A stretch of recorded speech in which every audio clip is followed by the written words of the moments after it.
Before we pray, let's first take a moment to listen to God's word, and then we'll pray together.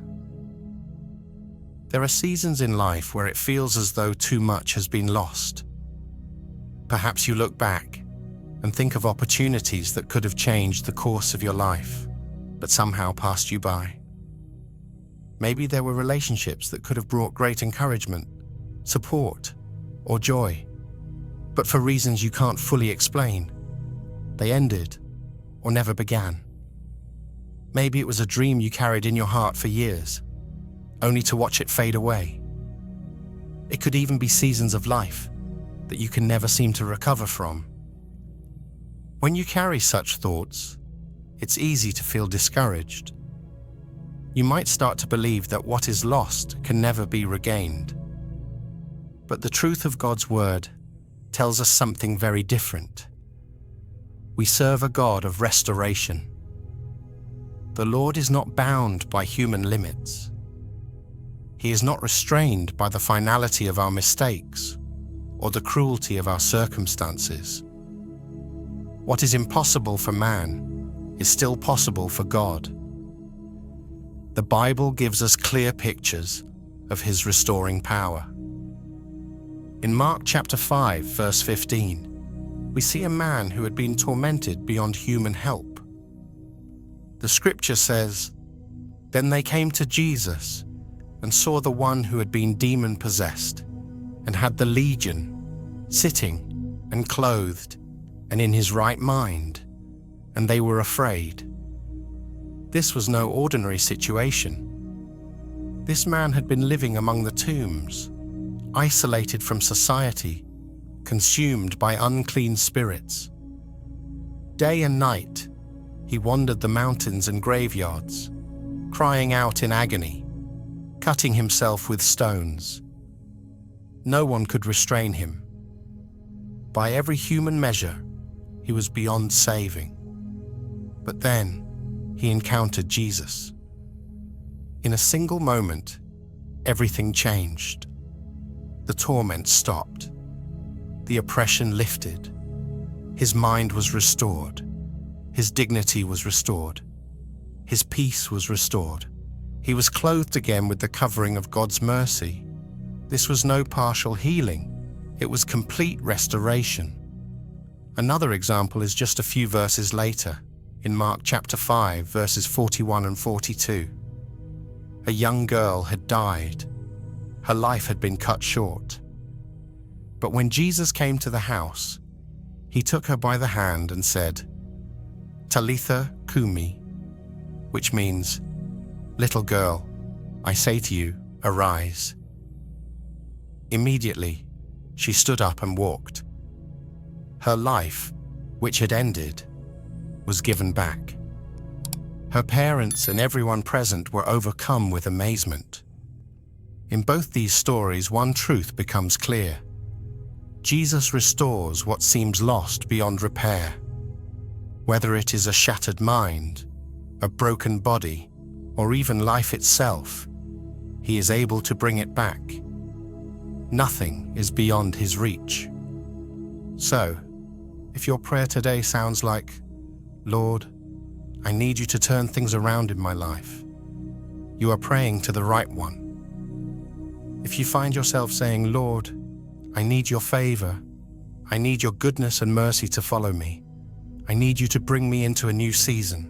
I need you to silence the voices that doubt me," know that God hears such prayers, and He has made promises about restoration. In Joel chapter 2, verses 25 to 26, God speaks these powerful words. "So I will restore to you the years that the swarming locust has eaten, the crawling locust, the consuming locust, and the chewing locust, my great army which I sent among you. You shall eat in plenty and be satisfied, and praise the name of the Lord your God, who has dealt wondrously with you, and my people shall never be put to shame." Notice what He says. He will restore not only blessings, but years. Time itself, which we believe can never be recovered, is in God's hands. what was consumed, stolen, or destroyed. He is able to give back, often in greater measure than before. And in 1 Peter chapter 5, verse 10, we read, "But may the God of all grace, who called us to his eternal glory by Christ Jesus, after you have suffered a while, perfect, establish, strengthen, and settle you." This tells us that God does not just restore things, he restores you. He perfects what is lacking. He strengthens what is weak. He settles what is shaken. His restoration is both inward and outward, affecting every part of who you are. But restoration is not only about what God can do, it's also about what we must believe. Faith is the bridge between where you are and the restoration God promises. If you only look at your losses through the lens of human reasoning, you may conclude that all is over. But when you choose to look through the lens of faith, you will see that God has already begun a new work, even before you can perceive it. Sometimes restoration doesn't happen instantly. Just as the seasons change slowly, some healings and turnarounds take time. The seed is planted before the harvest appears. That's why you must hold on to the promises, even when nothing seems to be shifting. The locust may have eaten much, but the fields can bloom again. The years may seem gone, but God can fill the next chapter of your life with such abundance that it overshadows what was lost. If you feel empty, he can fill you. If you feel forgotten, he remembers you. If you feel broken, he can mend every piece until your life is more beautiful than before. The enemy wants you to believe that it's too late, that you've missed your moment, that you will never recover what was taken. But God says otherwise. His word, Psalm 84 verse 11, declares that no good thing will he withhold from those who walk uprightly, and his heart is to see you whole, not half restored, but walking in the fullness of his goodness. So today, lift your eyes from the ruins and look to the restorer. Don't fixate on what you've lost. Focus on who our God is. He is still the one who calls dead things to life. He is still the one who speaks peace into chaos. He is still the one who can take a story of loss and turn it into a testimony of victory. Pray boldly and stand on the truth that Jesus Christ restores. Your restoration may not look exactly like your past. It might be something new and greater, or something beyond what you could imagine. Because with God, the best is not behind you. The best is yet to come. Now let's take a moment to pray together. King Jesus, you are sovereign over all the earth, and yet you know me by name. Your word says in Isaiah 55 verses 8 to 9, "For my thoughts are not your thoughts, neither are your ways my ways, declares the Lord. For as the heavens are higher than the earth, so are my ways higher than your ways, and my thoughts than your thoughts." Father, I take comfort in this truth, because I do not have to understand everything to trust you. Your wisdom is perfect. Your timing is flawless. Your perspective is eternal. Forgive me, Lord, for the times when I have questioned your plan. Forgive me for moments when fear or impatience caused me to doubt your goodness. Forgive me for the times I leaned on my own understanding instead of leaning on you. Wash me clean from the pride that thinks I can manage my life better than you can. Purify my heart so that my trust is not conditional on seeing results, but rooted in who you are. Lord, your word is filled with reminders that you are a God who restores. I think of the man tormented by a legion of demons, living among the tombs, isolated and beyond human help. But when you stepped into his story, everything changed. You cast out the darkness, restored his mind, clothed him in peace, and gave him back his dignity. And also, you raised a little girl from death. Lord, if you can call the dead to rise, then surely you can breathe life into the places in my own life that feel dead. Dreams that have withered, hope that has faded, joy that has been stolen.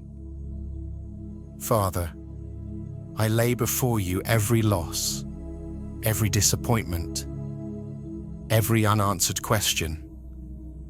I place into your hands the relationships that didn't work out, the opportunities that slipped away, the seasons I wish I could relive.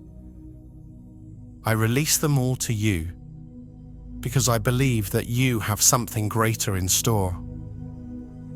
Your word in Jeremiah 17 verses 7 to 8 says, "Blessed is the man who trusts in the Lord, whose trust is the Lord. He is like a tree planted by water that sends out its roots by the stream and does not fear when heat comes, for its leaves remain green, and is not anxious in the year of drought, for it does not cease to bear fruit." Lord, make me like that tree. Let my roots go deep into you, so that no matter the season, I remain steadfast. When heat comes, let me not wither. When drought comes, let me not fear. Let my life bear fruit that lasts because it is nourished by your presence. I surrender my plans, my timelines, my ambitions, and my desires to you. I choose to trust that if you close a door, it is for my protection, and if you open a door, it is for my calling. I refuse to measure my future by my current circumstances, because I know you are working behind the scenes in ways I cannot see. Lord, teach me to silence every voice that contradicts your promises, voices of doubt, fear, and discouragement. Let your word be louder than my emotions. Let your truth override the lies of the enemy. Remind me that even when the enemy comes to steal, kill, and destroy, you have come to give life, and life more abundantly. Help me to see that what looks like a setback may be a setup for something greater. What looks like loss may be a doorway to a better season. What looks like unanswered prayer may actually be your loving hand guiding me toward what is best. I pray for the faith to keep walking when I don't know the destination. I pray for the courage to keep standing when the battle feels long. I pray for the patience to keep waiting when nothing seems to change. I pray for the endurance to keep praising when I feel weary. Holy Spirit, fill me afresh. Breathe into my heart the assurance that God is for me and not against me. Help me to remember that my worth is not in what I achieve, but in who I belong to. Strengthen me to resist the temptation to give up or give in. Keep me close to your heart so that I may know your voice and follow where you lead. Lord, I believe you are working all things together for my good, as you promised in Romans 8, verse 28. So I declare today, my trust is in the Lord. My hope is in the Lord. My future is in the Lord. I will not be moved by what I see. I will stand firm on what I believe. And I believe that my God is faithful, my God is able, and my God is good. Thank you for the restoration that is already on the way. I seal this prayer in the mighty and victorious name of Jesus Christ. Amen. If this prayer has touched your heart, please type Amen as a sign of faith. I pray that every blessing in this prayer is now upon you in the name of Jesus. And if you need a special prayer, feel free to let us know in the comments. We would be honored to pray for you. May the grace and peace of our Lord Jesus Christ be with you always.